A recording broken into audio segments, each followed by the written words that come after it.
ಸ್ನೇಹಿತರೆ ನಮಸ್ಕಾರ. ನಾಳೆ ಜನವರಿ 8 ಗುರುವಾರ. ನಾಳೆಯಿಂದ 94 ವರ್ಷ ಈ 7 ರಾಶಿಯವರಿಗೆ ಸುವರ್ಣ ಅವಕಾಶ ಸಿಗೋದ್ರ ಜೊತೆಗೆ ಅನಿರೀಕ್ಷಿತ ಲಾಭ ಮತ್ತು ಯಶಸ್ಸು ಎರಡೂ ಕೂಡ ದೊರಕುತ್ತೆ. ರಾಘವೇಂದ್ರ ಸ್ವಾಮಿಗಳ ಕೃಪಾಶೀರ್ವಾದ ನಿಮ್ಮ ಮೇಲೆ ಇರಲಿದೆ.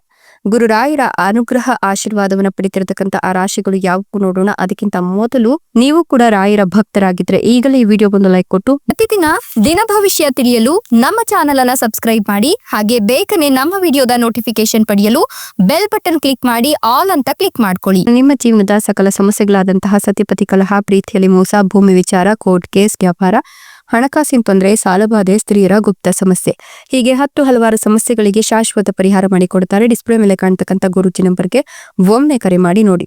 ರಾಯರ ಕೃಪಾಶೀರ್ವಾದ ನಾಳಿನ ಜನವರಿ 8ರ ಗುರುವಾರದಿಂದ 94 ವರ್ಷ ಈ 7 ರಾಶಿಯವರಿಗೆ ಸಿಗ್ತಾ ಇದ್ದು ಸುವರ್ಣ ಅವಕಾಶವನ್ನು ಪಡೆದುಕೊಳ್ತಿದ್ದಾರೆ. ಅನಿರೀಕ್ಷಿತ ಲಾಭದ ಜೊತೆಗೆ ಯಶಸ್ಸು ಸಿಗುತ್ತೆ ಅಂತ ಹೇಳಬಹುದು. ರಾಯರ ಕೃಪಾಶೀರ್ವಾದ ನಿಮ್ಮ ಮೇಲೆ ಇರೋದ್ರಿಂದ ನಿಮ್ಗೆ ಸಕಲವೂ ಕೂಡ ಒಳಿತಾಗತ್ತೆ. ಆರ್ಥಿಕವಾಗಿ ನೀವು ಸ್ಥಿರವಾಗ್ತಾ ಹೋಗ್ತೀರಾ. ಕಷ್ಟದ ಸಮಯ ಕಳೆದು ನಿಮ್ಮ ಪ್ರೀತಿಯ ಸಂಗಾತಿಯ ಬೆಂಬಲ ನಿಮ್ಗೆ ಸಿಗುತ್ತೆ. ಸಮಸ್ಯೆಗಳನ್ನ ಪರಿಹಾರ ಮಾಡ್ಲಿಕ್ಕೆ ಅವರು ಸಹಾಯವನ್ನ ಮಾಡ್ತಾರೆ. ನಿಮ್ಮ ತಾಯಿಯ ಆರೋಗ್ಯದ ಬಗ್ಗೆ ಕಾಳಜಿನ ವಹಿಸಬೇಕಾಗತ್ತೆ.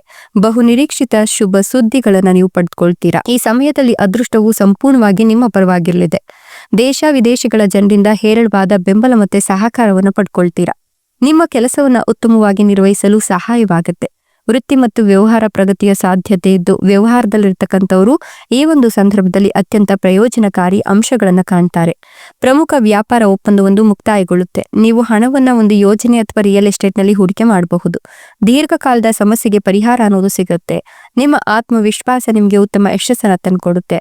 ಇನ್ನು ನೀವು ಆರೋಗ್ಯ ಸಮಸ್ಯೆಗೆ ಸಂಬಂಧಪಟ್ಟಂತೆ ಒಂದಷ್ಟು ಪರಿಹಾರಗಳನ್ನ ಈ ಸಂದರ್ಭದಲ್ಲಿ ಕಂಡುಕೊಳ್ತೀರಾ. ಈ ಸಂದರ್ಭದಲ್ಲಿ ನಿಮ್ಮ ರೋಗ ನಿರೋಧಕ ಶಕ್ತಿ ಕೂಡ ಹೆಚ್ಚಿಗೆ ಆಗುತ್ತೆ. ಕೆಲವು ಹಠಾತ್ ಪ್ರಮುಖ ಆರ್ಥಿಕ ಬದಲಾವಣೆಗಳು ಸಂಭವಿಸುತ್ತೆ. ಇದು ನಿಮ್ಮ ಜೀವನದಲ್ಲಿ ಸ್ವಲ್ಪ ಏರುಪೇರನ್ನ ಮಾಡಬಹುದು. ಹುಷಾರಾಗಿರಿ. ದೀರ್ಘ ಪ್ರಯಾಣದ ಸಾಧ್ಯತೆ ಕೂಡ ಇದ್ದು ಪ್ರಯಾಣಿಸುವ ಮುನ್ನ ಎಚ್ಚರಿಕೆಯನ್ನು ವಹಿಸಬೇಕಾಗುತ್ತೆ. ವೈವಾಹಿಕ ಜೀವನ ಸಂತೋಷವಾಗಿರುತ್ತೆ. ನಿಮ್ಮ ಸಂಗಾತಿಯಿಂದ ನೀವು ಬಯಸಿದ ಬೆಂಬಲವನ್ನ ನೀವು ಕಂಡುಕೊಳ್ತೀರಾ.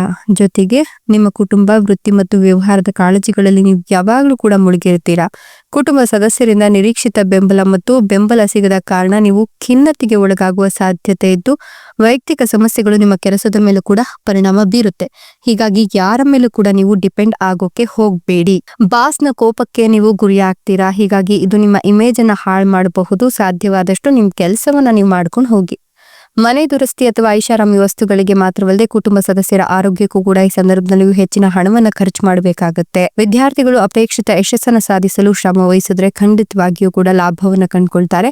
ಶುಭ ಮತ್ತು ಅದೃಷ್ಟವನ್ನ ಈ ರಾಶಿಯವರಿಗೆ ತರಲಿದ್ದು ಕಠಿಣ ಪರಿಶ್ರಮದ ಸಂಪೂರ್ಣ ಪ್ರತಿಫಲ ಸಿಗ್ತಾ ಹೋಗುತ್ತೆ. ಕುಟುಂಬ ಸದಸ್ಯರು ಮನೆಯಲ್ಲಿ ವಿಶೇಷ ಬೆಂಬಲವನ್ನ ನೀಡುವುದರ ಜೊತೆಗೆ ಭೂಮಿ, ಆಸ್ತಿ ಅಥವಾ ಪೂರ್ವಜರ ಆಸ್ತಿಗೆ ಸಂಬಂಧಪಟ್ಟಂತೆ ಸಿಹಿ ಸುದ್ದಿಯನ್ನ ಕೇಳ್ತೀರಾ. ಇಷ್ಟೆಲ್ಲ ಲಾಭ ಮತ್ತು ಅದೃಷ್ಟವನ್ನ ಪಡಿತಿರ್ತಕ್ಕಂಥ ಅದೃಷ್ಟವಂತ ರಾಶಿಗಳು ಯಾವುವು ಅಂದ್ರೆ ಕಟಕ ರಾಶಿ, ಕನ್ಯಾ ರಾಶಿ, ಕುಂಭ ರಾಶಿ, ಮೀನ ರಾಶಿ, ವೃಶ್ಚಿಕ ರಾಶಿ, ಧನುರ್ ರಾಶಿ, ಮೇಷ ರಾಶಿ. ಇವುಗಳಲ್ಲಿ ನಿಮ್ಮ ರಾಶಿ ಇದ್ದರೂ ಇಲ್ಲದಿದ್ದರೂ ಭಕ್ತಿಯಿಂದ ಓಂ ನಮೋ ಗುರು ರಾಘವೇಂದ್ರಾಯ ಅಂತ ಕಮೆಂಟ್ ಮಾಡಿ. ಧನ್ಯವಾದಗಳು.